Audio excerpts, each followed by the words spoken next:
할렐루야.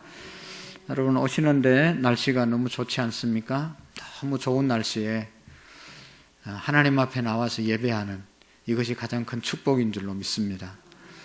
왜 이렇게나 좋은 날씨에 예배당에 가야 되는가 그러면서 힘들어하면서 오신 분은 안 계시죠? 복 있는 사람은 이 어떤 사람인가, 바로 이 하나님 앞에 나오는 것을 기뻐하고 즐거워하고 행복하게 하는 것이 가장 복 있는 자인 줄로 믿습니다.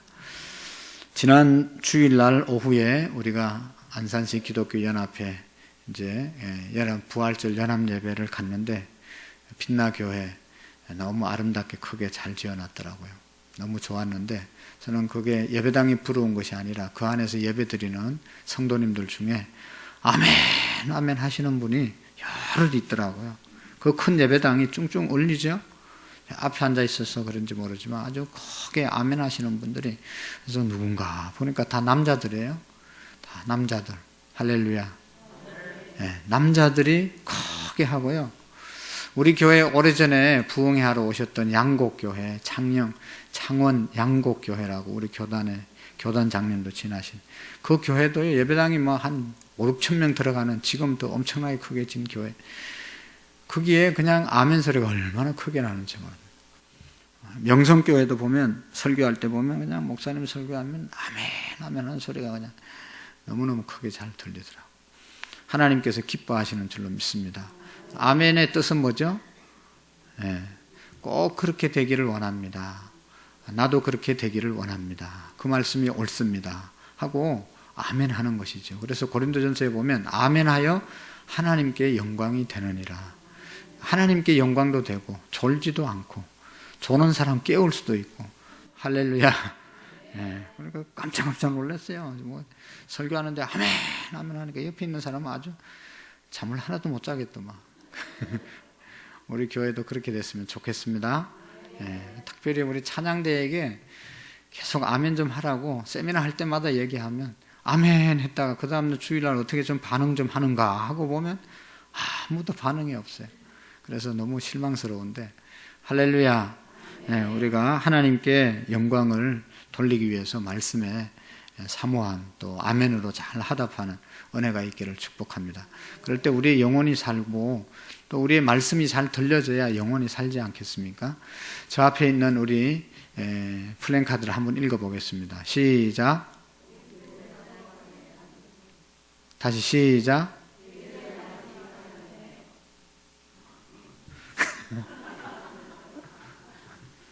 예수 다시 사셨네. 시작. 할렐루야. 그 밑에 성경 구절을 읽어보겠습니다. 시작.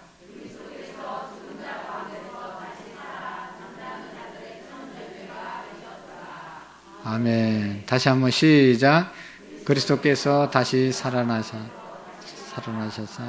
자들의 첫 열매가 되셨느니라. 아멘. 예수님이 부활하셔서, 그리스도께서 부활하셔서 잠자는 자들의 첫 열매가 되셨다. 잠자는 자들은 누구예요? 죽은 자들. 성경은 죽은 자를 잠자는 자라고 말합니다. 왜냐하면 언젠가는 하나님께서 깨우시기 때문에.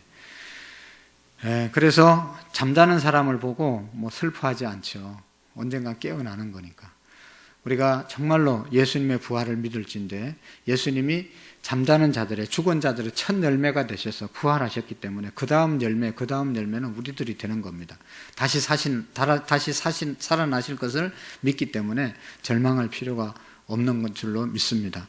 그래서 부활에 소망을 갖고 그냥 부활해서 기뻐서 즐거워서 그냥 마냥 행복하게만 살 것이 아니라 사명을 주셨다 하는 것을 우리가 기억하시고, 아직도 부활의 소망을 갖지 못한 자들에게 부활의 소망을 전하는 그런 사명이 우리에게 주어졌음을 믿고 열심히 이제 부활의 정인으로 살아가는 은혜가 있기를 축복합니다. 예수님이 자기 죽음에 대해서 정확히 알고 인생을 사셨습니다. 예수님은 자신이 어떤 죽음을 맞이할 건지, 언제 죽을 건지 다 계산하고 사셨던 것을 우리가 알 수가 있습니다. 예수님은 제자들과 많은 무리들에게 하나님의 말씀을 전가하시고 아주 바쁜 인생을 지냈죠. 여기 보시면 우리가 앞에서 많은 기적을 행하셨던 모습을 볼 수가 있었고, 안전뱅이를 일으키시고 귀신을 쫓아주시고 눈먼 자를 고치시고 폭풍 만난 사람들에게 폭풍우를 잔잔케 하시고 심지어 죽은 자를 살리시고 엄청난 사역을 하셨습니다. 예수님은 가시는 곳마다 사람들이 인산인해를 이루었죠. 예수님의 인기가 절정에 이르렀습니다. 예수님은 그런 가운데서도 또 대적하는 바리새인들과 서기관들에게 똑바로 말씀을 전거하시고, 또 종말에 대해서 지난주에 우리가 마태복음 25장의 종말에 대한 열처녀 비유, 달란트 비유, 양과 염소 비유를 말씀하시고 많은 말씀을 하셨지만 항상 예수님께서는 잊지 않고 기억하고 계속 관심사가 뭔가 하면 예수님의 십자가 사역이었습니다. 십자가를 지시는 것을 한 번도 잊지 않고 중간중간에 내가 십자가에서 죽을 것이다. 그러나 하나님이 나를 다시 살릴 것이다. 예수님의 죽음에 대해서 종종 말씀을 하셨습니다. 오늘 말씀은 몇 번째인가 하면 네 번째 예수님의 죽음에 대한 예고를 하고 있는 말씀입니다. 한번 보실까요? 1절과 2절 말씀 시작. 예수께서 이 말씀을 다 마치시고 제자들에게 이르시되 너희가 아는 바와 같이 이틀이 지나면 유월절이라 인자가 십자가에 못 박히기 위하여 팔리리라 하시더라. 아멘. 예수께서 이 말씀을 다 마치시고 제자들에게 이르시되, 이제 25장 그 전에 많은 말씀을 가르쳤잖아요. 팔복부터 시작해가지고 중간중간 병 고치고 또 거기에 대한 해석을 하시면서 교훈을 주시고 또 이제 마지막 종말론에 대해서 말씀하시고, 이 말씀을 다 마치시고 너희가 아는 바와 같이 이틀이 지나면 유월절이라. 유월절, 이스라엘의 3대 절기 뭐죠? 유월절, 오순절, 칠칠절. 그들은 이 절기를 분명하게 지켰다고 그랬죠. 이 유월절은 이스라엘 절기 중에 가장 큰 절기인데 애굽에서 구출받은, 출애굽한 그것을 기념하는 그런 날, 고통받고 자기들의 조상들이 어렵게 살았는데 하나님의 은혜로 애굽에서 나와서 이제 자유의 백성이 된 것을 감사하면서 지키는 절기가 유월절이라고 그랬죠. 그 절기를 이제 이틀 앞두고 있을 때 인자가 십자가에 못 박히기 위하여 팔리리라. 예수님이 자기 운명에 대해서 예언하는 그런 말씀이죠. 이것이 지금 처음 얘기하는 것이 아니라 네 번째로 지금 앞에서 계속 말씀을 하셨는데 네 번째로 또 반복해서 말씀을 하시는 겁니다. 사랑하는 성도 여러분, 얼마나 예수님은 자기 자신에 대한 성찰이 분명했는지를 우리가 깨닫게 됩니다. 내가 이제 곧 십자가에 이틀 후면 죽기 위해서, 십자가에 지시기 위해서 팔려가리라. 예수님의 운명, 예수님의 십자가의 죽음을 한시도 잊지 않고 살았던 것을 볼 수가 있습니다. 예수님은 천국 말씀을 가르치실 때도, 기적을 베푸실 때도 십자가를 생각하셨습니다. 예수님은 자신이 누구이고 무엇을 위해서 이 땅에 오셨는지를 분명히 알고 사역을 하시고 말씀을 전하신 분입니다. 사랑하는 성도 여러분, 우리는 어떻습니까? 우리도 열심히 살고 있지 않습니까? 열심히 직장 생활하고 열심히 공부하고 열심히 돈 벌고 열심히 일하면서 살아가고 있습니다. 그런데 문제는 무엇 때문에 이렇게 열심히 사느냐 하는 것이죠. 삶의 목적이 뭐냐? 예수님은 십자가에서 죽으셔서 인류의 죄를 속량하시고 우리를 구원하시기 위해서 한시도 그 사건을 잊지 않고 사셨는데 우리도 열심히 지금 뭔가를 하고 살아가고 있는데 그 삶의 목적이 뭐냐 하는 것을 우리가 다시 한번 물어볼 수 있기를 바랍니다. 무엇 때문에 살고 무엇을 위해서 죽을 것인가? 한번 깊이 생각해 봐야 됩니다. 우리는 일하는 그 자체에만 관심을 가지고 있지는 않습니까? 주변에 전개되는 여러 가지 상황, 왜 이러한 일들이 내 주변에 일어나는지도 생각해 보지 않고 목적도 없이 살아가고 있지는 않습니까? 어떤 사람은 자기는 평생 망하거나 실패하지 않을 것 같이 열심히 달려가는 사람들이 있습니다. 또 어떤 사람은 평생 자기는 아프지 않을 것처럼 살아갑니다. 그러나 우리가 아는 것처럼 그렇지 않죠. 병들고 실패하고 좌절하고 낙심될 때가 다 있습니다. 세상이 다 내 뜻대로 되는 것이 아닙니다. 모든 사람이 죽어도 자기는 안 죽을 것처럼 착각하고 그냥 열심히 욕심에 미혹되어서 남을 섬기기보다는 남을 정복하고 그냥 다른 사람을 힘들게 하면서 자기 거 챙기느라고 투쟁하고 시기하고 미기하고 이렇게 살아가는 사람들이 얼마나 많이 있습니까? 그러나 여러분, 우리 예수님, 우리를 위해서 죽으신 예수님은 그렇게 살지 않았다는 것입니다. 병을 고치실 때나 변화산에서 천국 모습을 보여주실 때나 또 모든 사역을 마치고 예루살렘에 들어가실 때나 예수님의 머릿속에는 항상 내가 이제 곧 십자가를 질 거다, 십자가에서 죽을 거다 하는 것을 흔들림 없이 생각하고 그 일을 감당하셨던 것을 우리가 기억해야 합니다. 그래서 2절의 말씀에 보시면, 다시 한번 보시면, 너희가 아는 바와 같이 이틀이 지나면 유월절이라 인자가 십자가에 못 박히기 위하여 팔리리라 하시리라 말씀하고 있습니다. 예수님에게서 우리가 발견할 수 있는 것은 이틀 후면, 여기 말씀하고 있죠. 이틀이 지나면 유월절이라. 예수님이 이제 이틀 후에 붙잡힐 것이다 하는 것을 말씀하고 있습니다. 언제 예수님이 붙잡혀서 죽을 것인가, 그 때를 알았다는 것이죠. 예수님이 죽을 때를 알고 계셨다.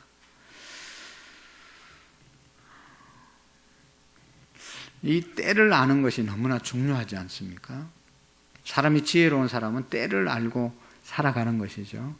말할 때를 알고, 침묵할 때를 알고, 일어날 때를 알고, 누울 때를 알고, 이렇게 앉을 때가 있고 일어날 때가 있고, 전도서 3장에 있는 모든 범사의 때가 있다고 말씀했는데, 우리가 그 때를 잘 분별하며 사는 것이 지혜로운 사람인 줄로 믿습니다. 우리가 일할 때가 있잖아요. 일 평생 할 것 같지만 곧 그만둬야 될 때가 옵니다. 우리가 평생 열심히 예배당에 나와서 예배할 것 같지만 예배당에 나오는 것이 힘들어 할 때도 있지만 이제 곧 못 나올 때가 있어요. 가고 싶어도 이제 어머니 이제 교회 그만 가라고 막 자녀들이 말리고 자기도 가고, 말리는 사람 없어도 자기가 가고 싶어도 못 갈 때가 곧 오는 것이죠.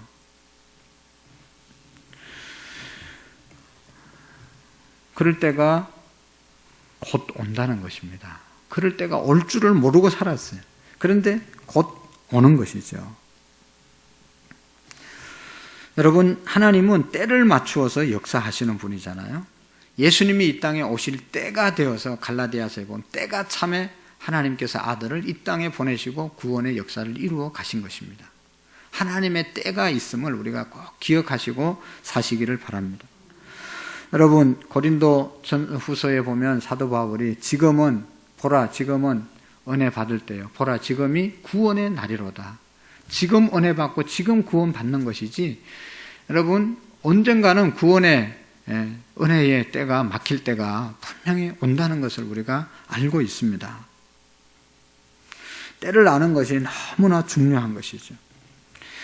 여러분, 독일의 유명한 신학자였고 목사님이었던 히틀러 독재에 맞서서 암살 계획을 하다가 붙잡혀서 순교당한 본 헤프라고 하는 아주 젊은 목사님이 계십니다.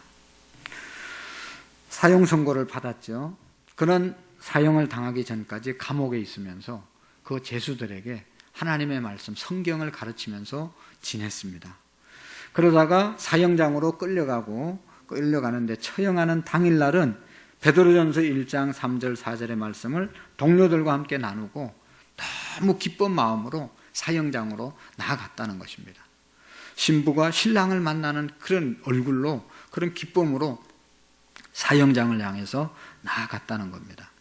그 책에 보면 어린아이들이 소풍 갈 때 도시락 준비해놓고 소풍 가는 날짜를 기다리고 있다가 소풍을 떠나는 그런 마음으로 사형장에 갔다는 것입니다. 얼마나 귀중합니까? 사형장으로 향해서 가면서 베드로전서 1장 3절 4절의 말씀을 같이 읽고 갔는데요. 찬송하리로다 우리 주 예수 그리스도의 아버지 하나님이 그 많으신 긍휼대로 예수 그리스도의 죽은 자 가운데서 부활하심으로 말미암아 우리를 거듭나게 하사 산 소망이 있게 하시며 썩지 않고 더럽지 않고 새하지 아니하는 것이 아니하는 기억을 잊게 하시나니 곧 너희를 위하여 하늘에 간직한 것이니라. 부활로 인해서 소망 가운데 충만해서 기쁨으로 사형장으로 향했다는 것입니다. 그가 남긴 말은 나는 죽으러 가는 것이 아니라 이제 살러 간다. 부활을 확실히 믿는 그러한 고백이었죠.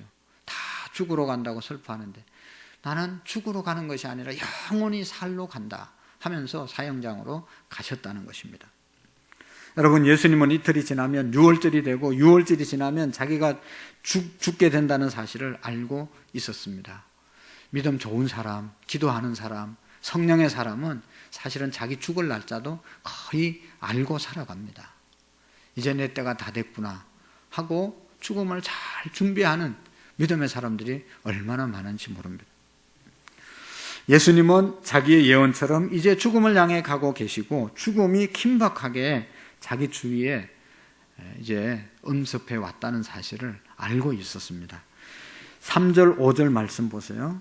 3절에서 5절 보시면 그때에 대제사장들과 백성의 장로들이 가야바라 하는 대제사장 관정에 모여 예수를 흉계로 잡아 죽이려고 의논하되 말하기를 밀란이 날까 하노니 명절에는 하지 말자 하더라. 아멘. 이제 예수님이 그렇게 예언하셨는데 정말로 그 예언을 성취하기 위해서 가야바라고 하는 대제사장의 관저 앞들에서 모여가지고 예수님을 흉계로 어떻게 해서든지 책을 잡아서 죽이려고 의논하는 그런 광경이 여기 나오잖아요. 그런데 당장에 죽이려고 했지만 명절에 사람들이 많이 모이는 유월절에 죽이면 혹이나 잘못돼서 여론이 잘못되면 그냥 폭동이 일어나면 안 되니까 요거 지나서 죽이자, 그런 의논을 하고 있었다는 것이죠. 죽음의 검은 손이 시시각각으로 예수님께 엄습해 오고 있는 것을 보게 됩니다.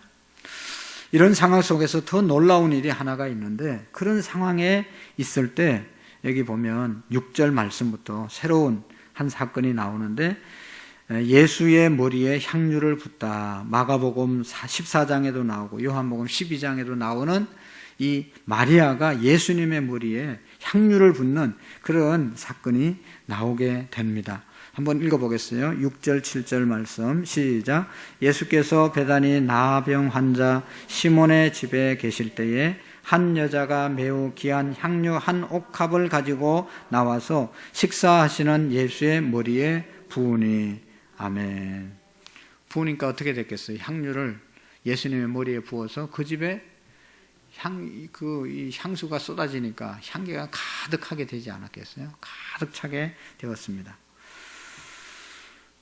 마가복음 14장, 요한복음 12장을 종합해 보면 이 여자는 나사로의 누이 마리아였다고 말하고 있습니다. 그리고 이제 여기 누구네 집이라고 그랬죠? 베다니 나병 환자 시몬의 집에 있을 때, 옛날에 나병이 걸렸을 때 예수님이 고쳐준 그런 누구네 집이죠? 시몬의 집에. 시몬이 옛날에는 나병, 문둥병이 걸려 있었는데 예수님이 고쳐주고 그 집에 가서 식사를 하고 있을 때 나사로의 누이 마리아가 예수님께 가서 향유를 부었다 하는 것입니다. 마태복음에 오늘 말씀에는 머리에 부었다고 말하고 요한복음에는 발에 부었다고 말하는데, 그리고 머리털로 씻었다고 말하고 있습니다. 요한복음에는 그 향의 양이 순전한 한 나더 한 근에 해당한다고 말하고 있습니다.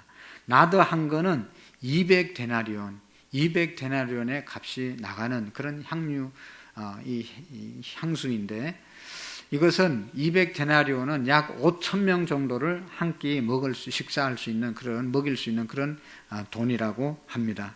그러니까 엄청난 값이라는 것을 우리가 상상할 수가 있습니다. 얼마나 놀라운 여러분 일입니까? 같은 1,000만 원이라도 어떤 사람에게는 크고 어떤 사람에게는 보통이고 어떤 사람은 별거 아닌 그런 돈이 될 수 있지만, 이 여인에게 200데나리온의 값이 나가는 향유를 예수님께 부었다는 것은 이 평범한 여인이 그렇게 했다는 것은 엄청난 일을, 엄청난 값을 지불했다는 것을 우리가 알 수가 있습니다. 어떤 사람은 선교나 구제 등의 좋은 일에 일을 쓰라고 계획을 내놓습니다. 학교를 짓는데 또 장학금으로 선교단체에 돈을 벌어서 좋게 쓰는 사람들이 많습니다. 그런데 이 여자는 이 300데나리온에 해당되는 이 향유를 그냥 예수님의 머리에 다 쏟아 부었습니다. 이 향유를 팔아서 예수님에게 주면서 어디 좋은 데 쓰세요 이렇게 말하지 않고 그냥 확 예수님의 머리에, 예수님의 발에 부어버렸습니다. 여기에 문제가 있는 것이죠.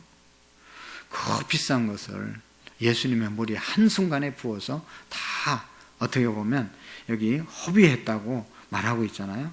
그래서 이 모습을 보고 제자들이 가만히 있지 않고 너무 이제 분노하는 것을 볼 수 있습니다. 이게 8절 9절을 한번 보실까요?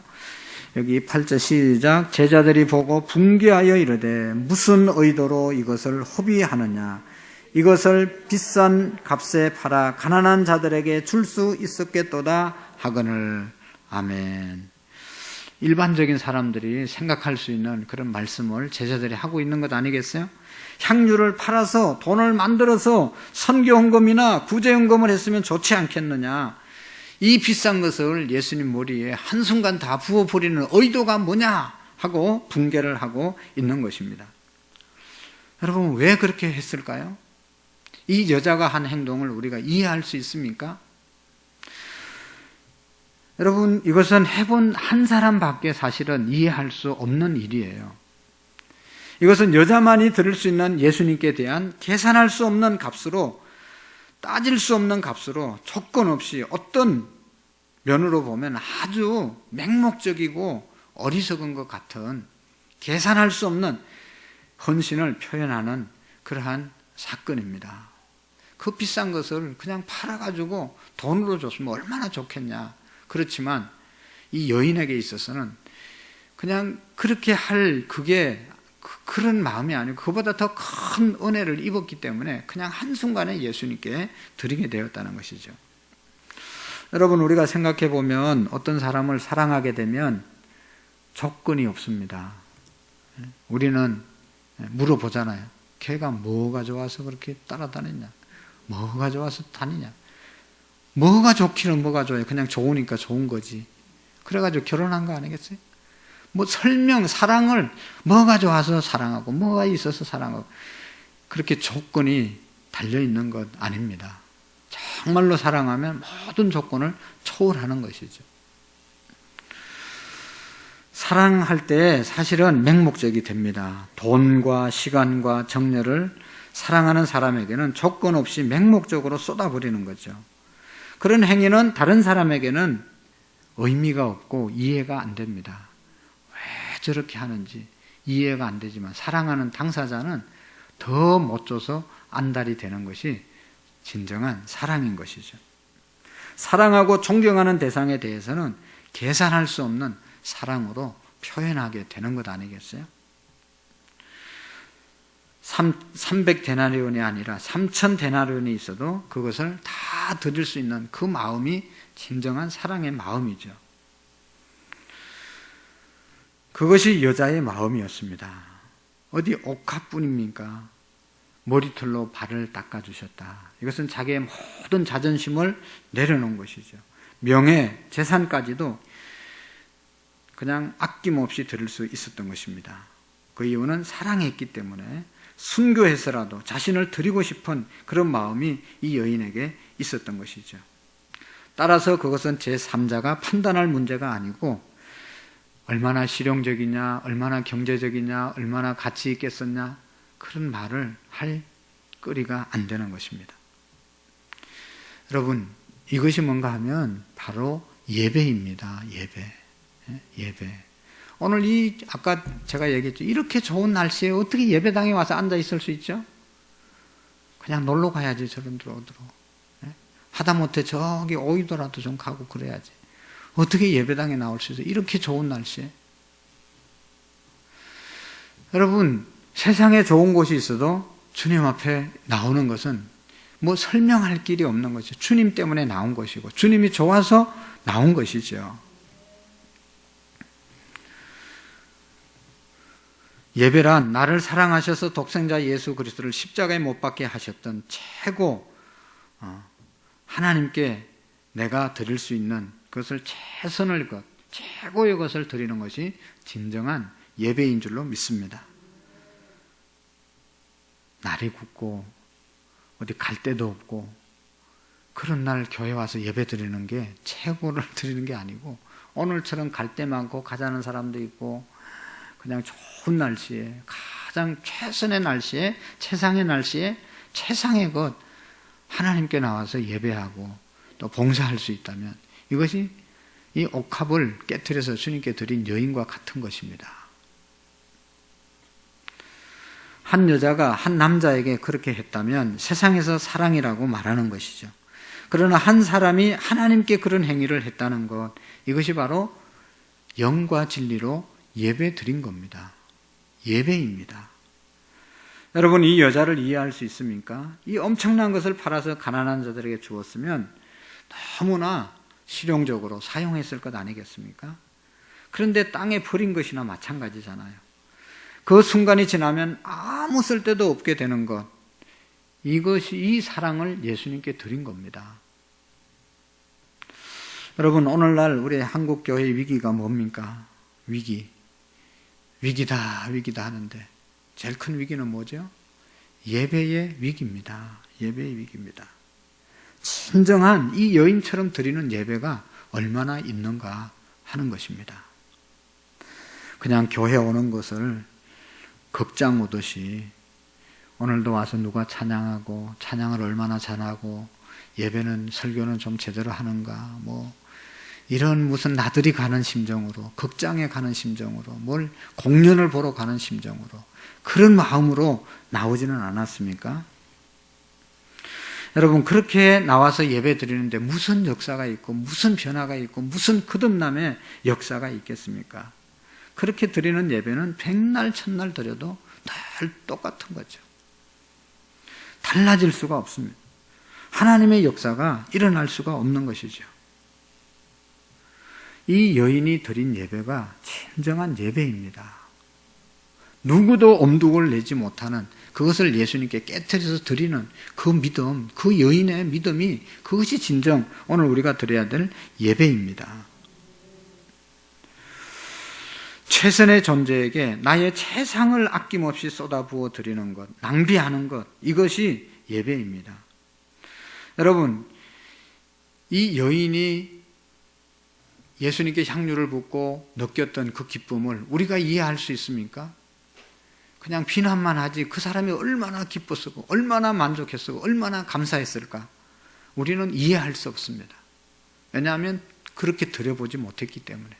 드린 사람만 아는 것이죠. 헌신한 사람만이 예배의 기쁨을 압니다.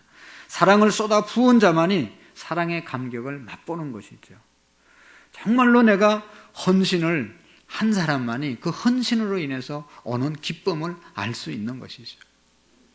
모두가 다 싫어하는 일을 내가 기쁨으로 하면 그 이후에 얼마나 더 큰 기쁨 우리에게 넘치게 되는 것, 이건 해본 사람만 아는 것이죠. 사랑하는 성도 여러분, 찬송을 드려도 기도를 드려도 기쁨이 없습니까? 그러면 왜 그렇죠? 그것을 드리기 위해서 내가 큰 희생을 치르지 않았기 때문에 그런 겁니다. 희생이 없었으면 기쁨도 없는 것입니다. 준 것이 없고 바친 것이 없고 손해본 것이 없고 드린 것이 없으면 얻는 기쁨도 작은 것이죠. 그것은 예배가 아닙니다.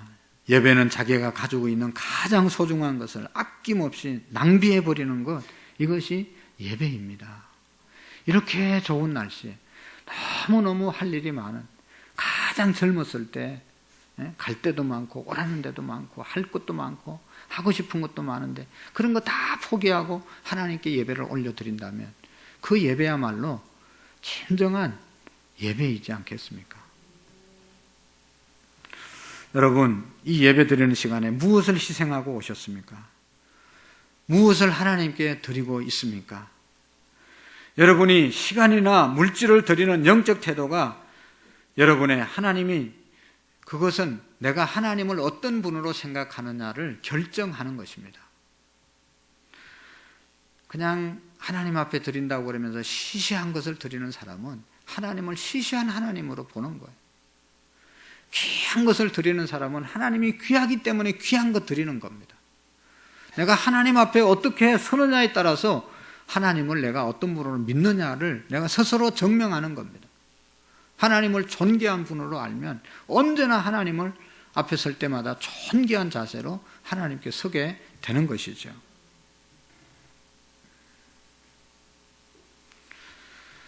하나님을 우습게 아는 사람은 하나님 세상의 일을 다 하고 자기의 일 다 하고 난 다음에 하나님 섬길 것입니다.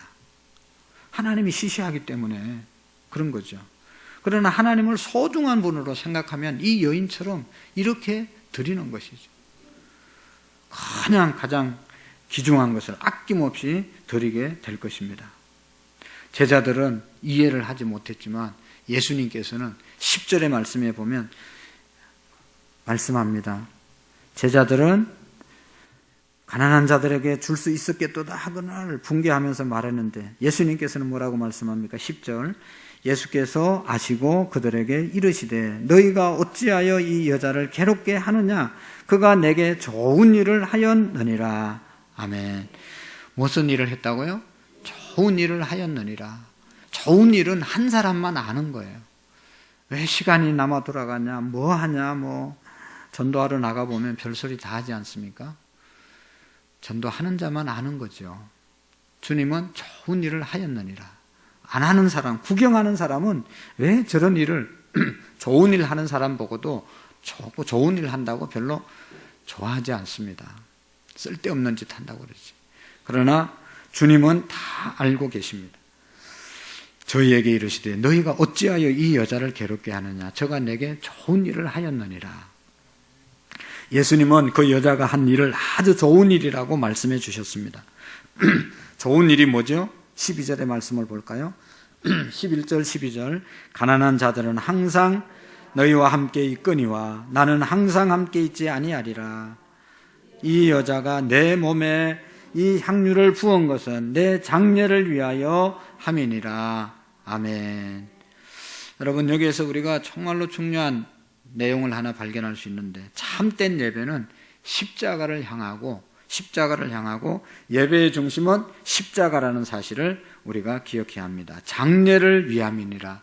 예수님의 죽으심을 준비하셨다. 십자가를 바라보게 된 것이죠. 그러나 자기가 할 수 있는 최선의 것으로 옥합을 깨뜨려 예수님의 발에 붓고 이 여인은 자기의 머리로 예수님의 발을 닦아주시는 것을 볼 수가 있습니다. 그런데 예수님은 이것을 십자가에 죽을 자신을 장사하는 사건이라고 말씀을 했습니다. 예수님이 이제 마지막 가난한 자들을 돌보지 말라 그런 얘기 전혀 아닙니다. 예수님의 장례를 이제 잘 준비했다고 말씀하고 있습니다. 이것이 예배자의 축복인 것이죠. 여러분, 우리가 1년에 한두 번 성찬 예식을 합니다.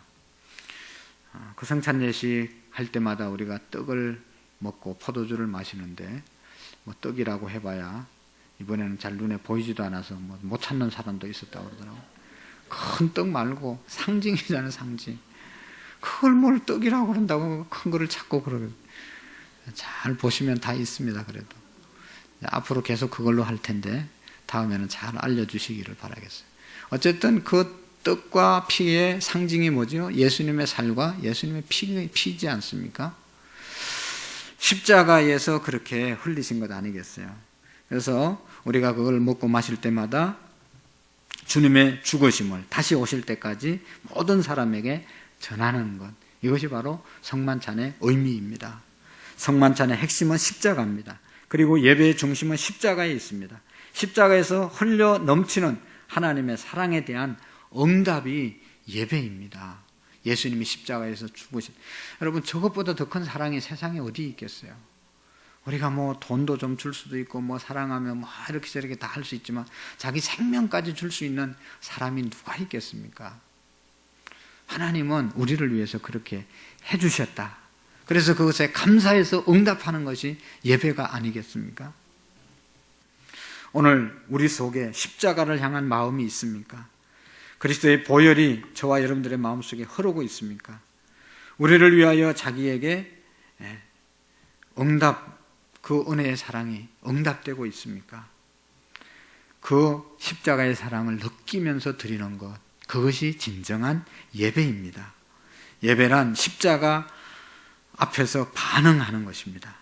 십자가에 내 모든 것을 쏟아놓는 것, 아낌없이 내어주신 하나님의 사랑에 감격하면서 드리는 것, 이것이 진정한 예배입니다.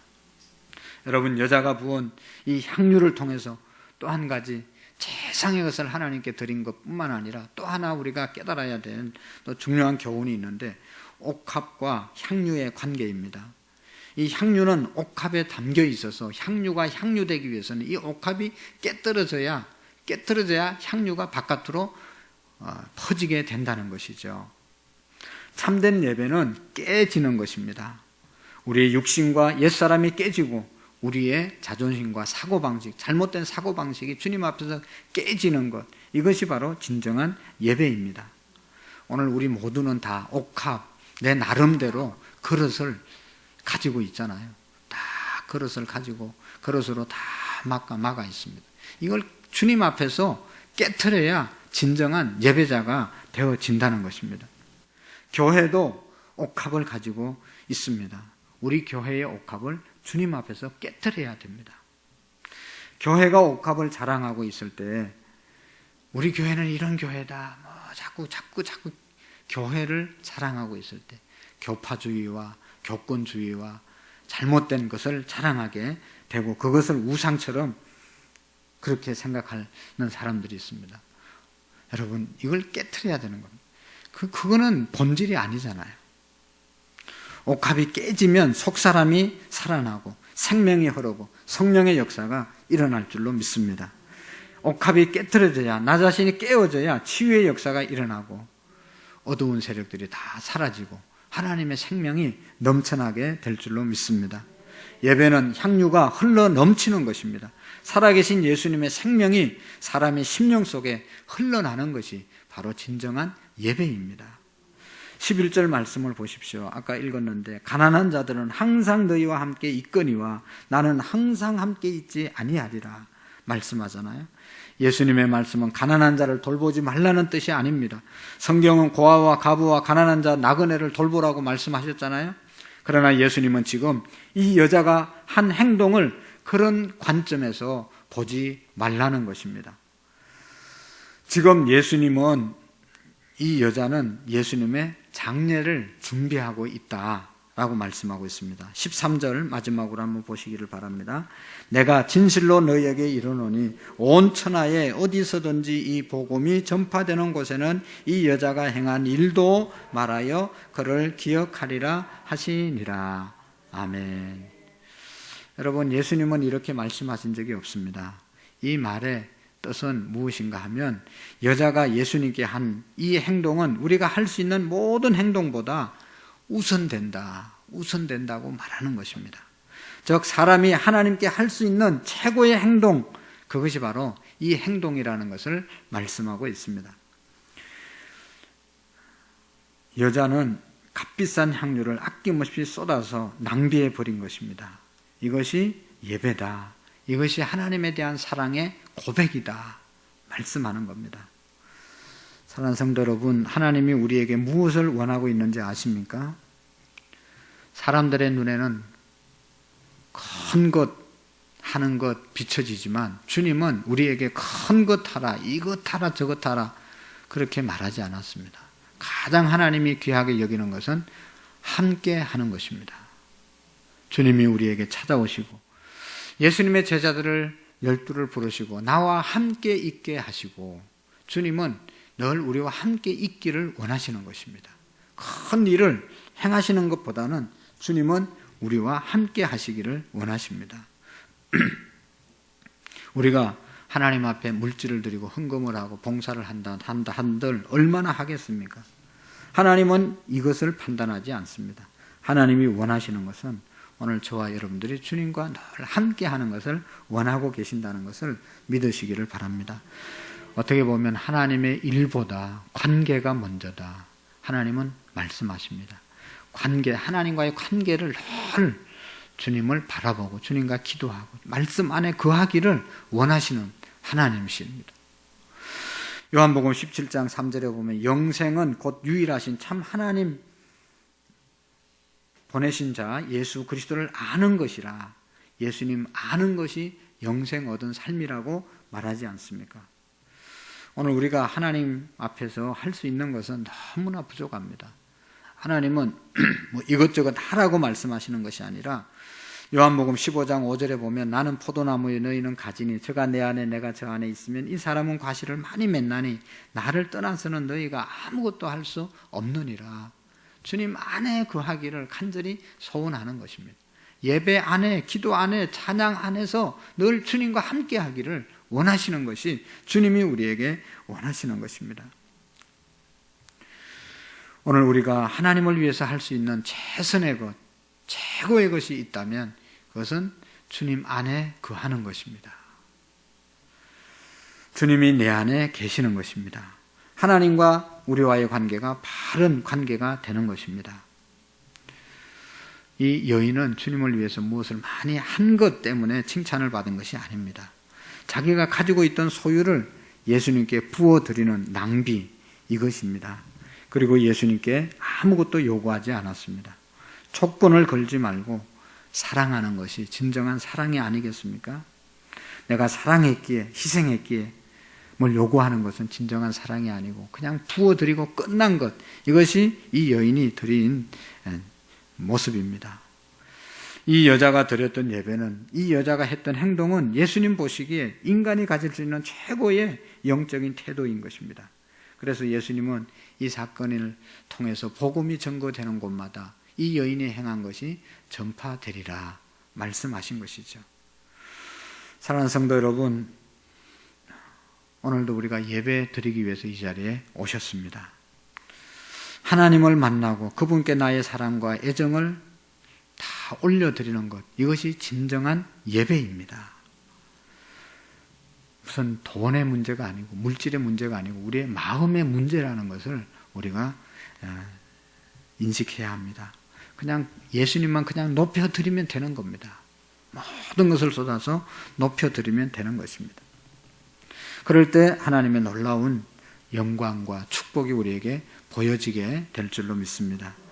이 여자가 가진 기쁨을 오늘 우리에게도 하나님은 주실 줄로 믿습니다.